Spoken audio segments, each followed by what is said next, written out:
একজন আমাকে কমেন্ট করছে গিফট বক্স বানানোর জন্য, তো বানাই দিচ্ছি গিফট বক্স, তাও সুপার ক্লে ও পেপার কাপ ইউজ করে। তোমাদের কাছে যদি পেপার কাপ না থাকে তাহলে তোমরা যে কোনো বক্স নিতে পারো। এখানে আমি অনেকগুলো সুপার ক্লে প্যাকেট একসাথে মিক্স করে রাউন্ড করে নিছি। এরপর ফেব্রিকের আটা দিয়ে সবগুলো অ্যাসেম্বল করে নিছি। বক্স তো বানাইছি, বক্সের জন্য ঢাকনাও তো বানাইতে হবে। পেপার কাপের নিচের অংশটা ছোট করে কেটে নিছি। এর সাথে চ্যাপটা করে সুপার ক্লেটা লাগিয়ে নিব। আর এটা তোমরা চাইলে তোমার স্কুল ফ্রেন্ডদেরকে গিফট করতে পারো। আর আমি দেখতেছি ইদানিং তোমরা আমাকে অনেক সাপোর্ট করতেছো, এভাবে আমাকে সাপোর্ট করে যাও। আর প্যানকেকে দেওয়ার জন্য আমি অনেকগুলো টপারও বানাইছি।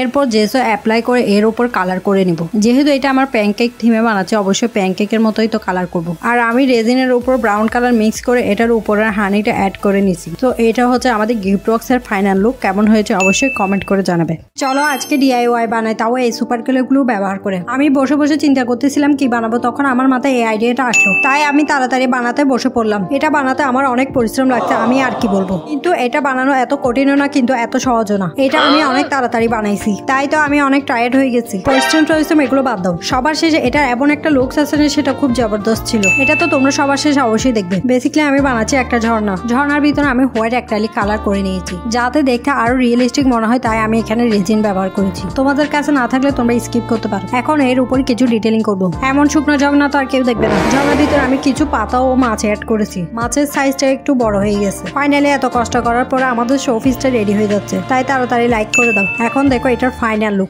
আজকে বানাবো উল দিয়ে ভাইরাল বল শোপিস। প্রথমে আমি ম্যাজিক করে বেলুনটা ফুলিয়ে নিলাম, কারণ আমি একজন ম্যাজিশিয়ান। এখন বই খাতা ঝিলানো সুতা দিয়ে আটার বোতলের নিচে ছিদ্র করে নিব। সুতোটা ছিদ্রের ভিতর দিয়ে বের করে নিব। এখন বেলুনের সাথে সুতোটা পেঁচিয়ে নিব। আমি যতক্ষণে পেঁচিয়ে নিচ্ছি তোমরা তাড়াতাড়ি লাইক, কমেন্ট ও শেয়ার করে দাও। তোমরা অনেকে বিটিএস ব্ল্যাক পিঙ্কের কিছু বানানোর জন্য আমাকে রিকোয়েস্ট করেছো, তাই আমি ব্ল্যাক পিঙ্ক নিয়ে বিটিএস এর একটা ভিডিও বানাবো। তোমাদের সাথে কথা বলতে বলতে আমাদের বেলুনের শোপিসটা তৈরি হয়ে গেছে। কেমন হয়েছে অবশ্যই কমেন্ট করে জানাবে। ভালো লাগলে শেয়ার করে দিবে। আবারও বললাম, আজকে আমি তোমাদের রিকোয়েস্টে পেপার দিয়ে গোলাপ ফুল বানাবো। আমার একজন সাবস্ক্রাইবার আমার প্রত্যেকটা ভিডিওতে গোলাপ ফুলে বানানোর জন্য আমাকে রিকোয়েস্ট করেছে। আসলে আমি পেপার ক্রাফট তেমন একটা করি না, কারণ পেপার ক্রাফট করতে গেলে ম্যাথ অনেক ভালো বুঝতে হয়। আমি ম্যাথ এমনিতেও ভালো বুঝি না। ম্যাথ করতে গেলে আমার সবকিছু মাথার উপর দিয়ে চলে যায়। তাই তো আমি প্রতিটা ক্রাফট সবসময় সিম্পল এবং সহজ রাখার চেষ্টা করি। আজকে এই ফ্লাওয়ার বানানোর প্রসেসিং খুবই ইজি। টিস্যু পেপার গুলোকে আমি ফোল্ড করে সবগুলোকে রবার দিয়ে পেঁচিয়ে নিয়েছি। এরপর প্রতিটা পাপড়ি আমি আলাদা করে নিয়েছি। ব্রাশ দিয়ে পাপড়িগুলো মুড়ে দিয়ে আমাদের গোলাপ কমপ্লিট। এইভাবে আমার ভালো লাগছে না, তাই আমি এর সাথে কালার অ্যাড করছি। ফাইনালি আমাদের টিস্যু পেপার গোলাপ ফুল কমপ্লিট। কেমন হয়েছে অবশ্যই কমেন্ট করে জানাবে।